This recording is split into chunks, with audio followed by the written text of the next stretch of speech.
one woman from Severodonetsk go to us with 20 cats and 3 dogs. She and she son. Just 2 people take carry on about 20 cats and 3 dogs.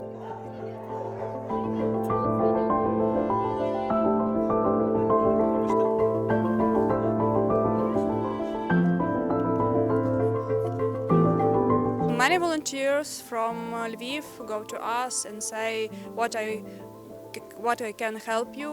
Some of them can go for a walk with dogs because it's like 150 dogs. Yes.